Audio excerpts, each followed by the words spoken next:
Closing in on the end of camp here, what's been kind of your assessment of what the team's been able to do overall?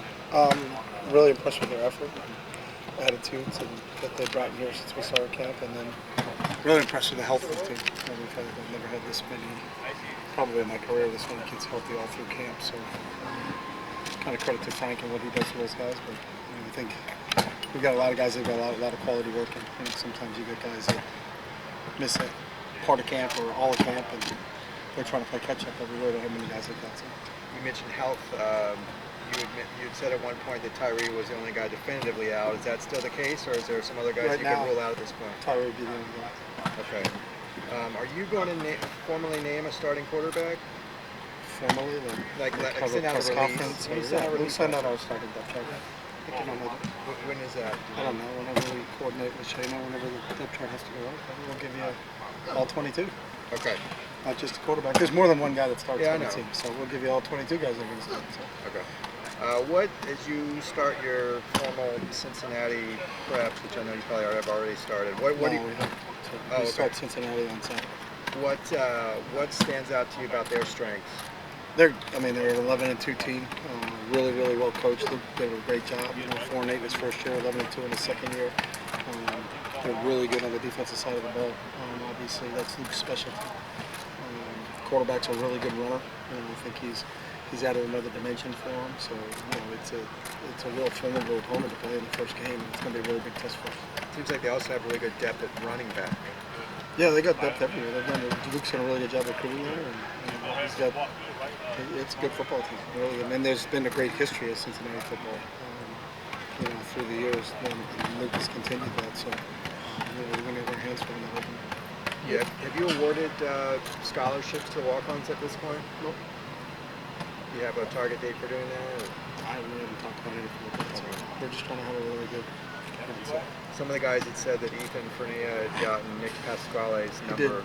What was kind of the thinking there?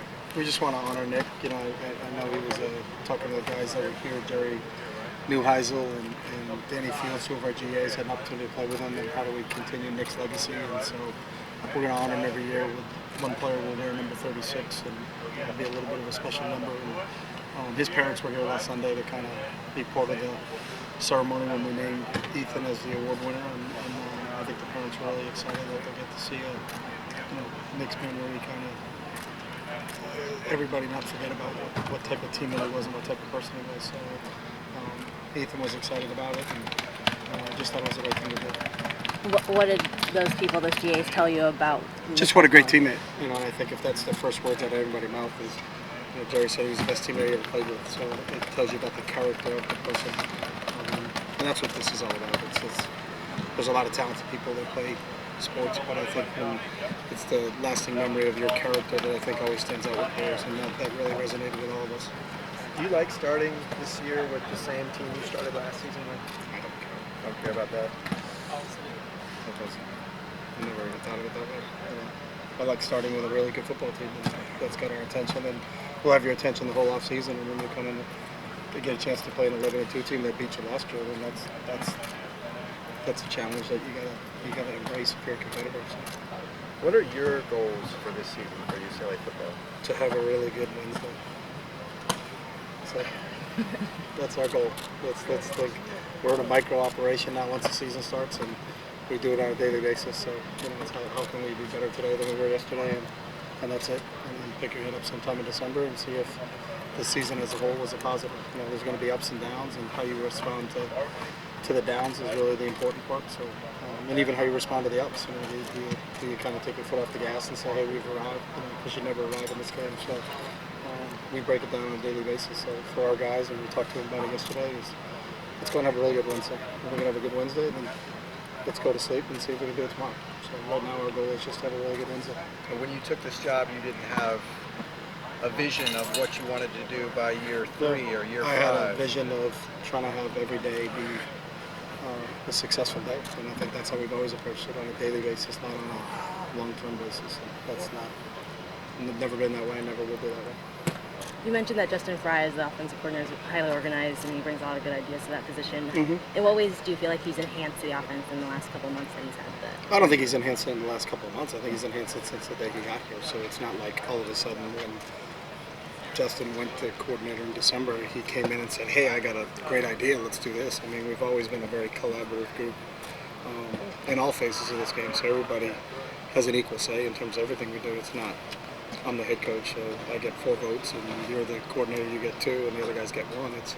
We're all collaboratively try to put together a plan that's going to help us be successful against whichever opponent we're going to play. So that hasn't changed. And he was instrumental last year in our development as an offense, and we obviously played better down the stretch than we did at the beginning of the year, and he was a key part of that. So. In what ways do you think he's an effective teacher on the field when it comes to coaching?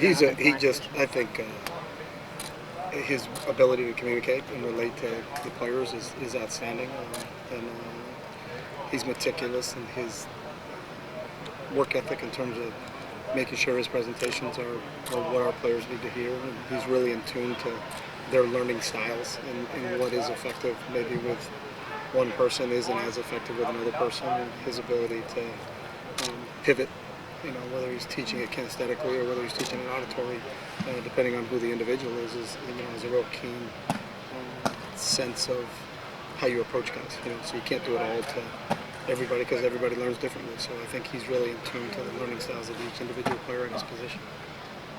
Having Last question. continuity on the offensive line that you do, how much does that help the entire offense? And continuity at any position is beneficial to you. So when you get a bunch of quarterbacks and receivers that have been on the same page for a year or so, then that helps. You have a bunch of guys that line up next to each other up front and that have made a ton of calls and seen things together is huge. But I think that's for anybody. Teams that have experience. That's the one thing you can't teach. It's just a matter of throwing them in the mix and letting them sort through all those situations. But then when they get to those situations again, they have tangible evidence on how to execute it one way as opposed to another way because they've been in it before. So I think that will be beneficial to us. We played Chris Murray started at center for us last year in the opening game against these guys, and he had never played center in his life. So you're talking about a real unknown. He competed and did an unbelievable job, but just see where he is now compared to last year is a big deal. He's played next to Boss for 8 games, so I think that's a positive. And Mike Alves has played next to Boss for 8 games, so that's a positive. And Jake Burton has played next to Chris for 8 games, and really 12 because they both all played 12. But they were right guard, right tackle for 8 of those games. So I think that's a benefit, and that's a plus that hopefully we can rely on moving forward.